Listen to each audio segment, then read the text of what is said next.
So we're on our way to Atlanta. Chad is back there with a replica, and we have Danny in front of us and what he calls stunt KITT. You imagine him being the KITT voice? Yeah, I am the Naive Industry 2000. Thank you. So that Bonnie really hooks it up good. Oh my goodness. So everybody has their own radio in the car with them, and so we can communicate, and it's supposed to be used for emergencies, but clearly it's being used for nonsense and Knight Rider. It doesn't have to be used for emergencies. No, yes, it doesn't have to be used for emergencies, but that was the idea. We are filling it up with nonsense. Yes, that's right. We got you on the video behind us. Why don't you turn your scanner on real quick for us? There it is. I don't know if you can see that. Barely. He does that voice. Thanks for that. So anyway, yeah, we're on our way to Atlanta, and we have a bunch of nonsense. Atlanta. And we have a bunch of nonsense going on. It's a lot of fun.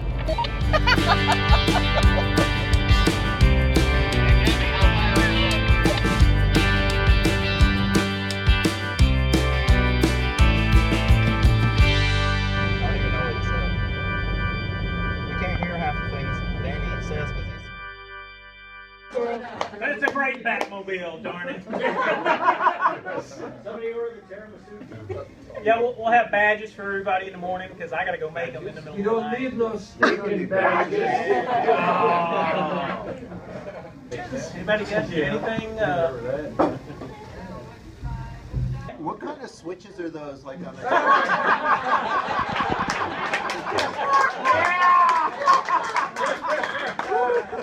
That's classified by Knight Industry. So anyway, like I said, we're gonna have a great time. Mike's gonna do. He wasn't with us last year. He hurt his back, and a lot of you guys that have not been here, you're in for a treat. Absolutely. Mike does a great presentation. Don's gonna regale us with some music. I'm gonna pick musical legend, and Mark's gonna sing. Yeah, because it's my show, damn it. Oh, I'm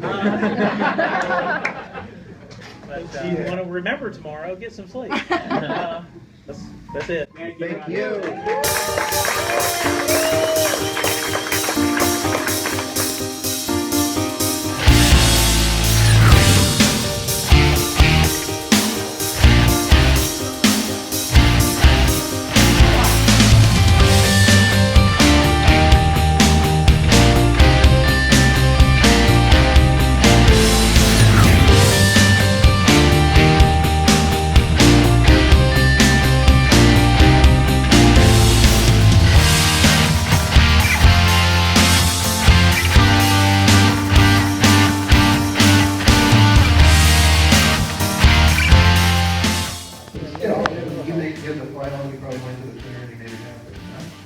So my conclusion is you're a person of talent and patience and genius. I'm very happy to know you're here with me in this moment. Thank you. So, I have no idea how this happened. I looked in the papers for some work, and then I heard about stuff, and these guys are like, they're going to do this show, and maybe you can make some sketches, and you meet them, and one thing leads to another. I never had a rep or an agent. I've never had a manager. It's just like the phone will ring and someone needs something done and they'll say, can you do it?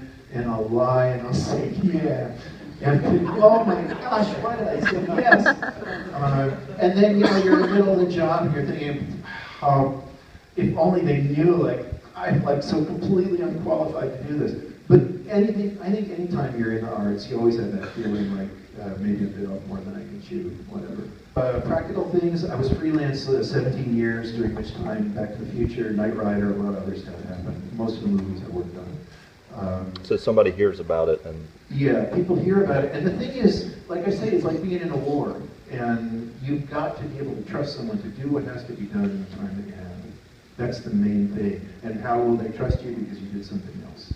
And the something else was probably cheaper, you know? And that's how come you got the experience in the first place, because someone wanted to save money. I mean, you know, let's face it, that's why you hire someone fresh out of school, is because they're going to work for less. And that's how you get responsibility, and that's how it goes. So 17 years freelance, 12 years at Sony, 6, 7 years since then, maybe 5 of which were freelance. A lot of time on my own, a lot of time working for companies. It's just, the whole thing's just a complete miracle. Like, just to be here talking to you guys and gals and seeing those cars outside. Oh, you know, well, I drove mine down from Chicago. Oh, well, we drove up from Florida, you know? People coming from Australia because they love the show. That's thanks to people like Ron and the actors and the writers and the editors and the people who make the music and so forth. And I just made, you know, a prop, but I'll tell you, I feel like the luckiest guy in the world and the worst guy to give you career advice. And it has been, I did other stuff, but Knight Rider has been the mainstay and the most important thing that ever happened to me.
rental car, all of them.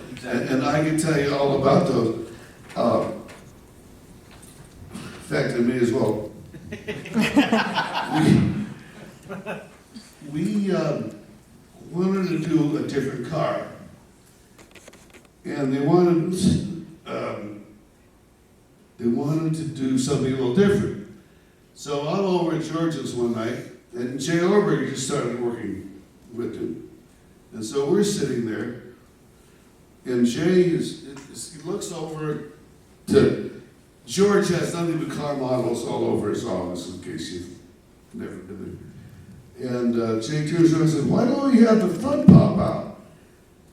So I learned a long time ago, it's difficult, as creative as writers and producers are, they're not creative at all. They need to see something in person in order to understand it. And I'm sure Don knows that they have to hear something in order to appreciate it. And by the way, I'd like to especially thank Don for giving me a cassette tape of the Knight Rider theme I'd play on my way to work. And for all the time I spent with him in his studio listening to his work. I'm proud of my dad.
Very nice, Chad. Thank you. I sounded way too serious when I said that. Very nice, Chad. Thank you. All right. Well, that's all. That's our update from the road. What did he say? I don't know. What'd you say? Whose blackout do you have, Chad?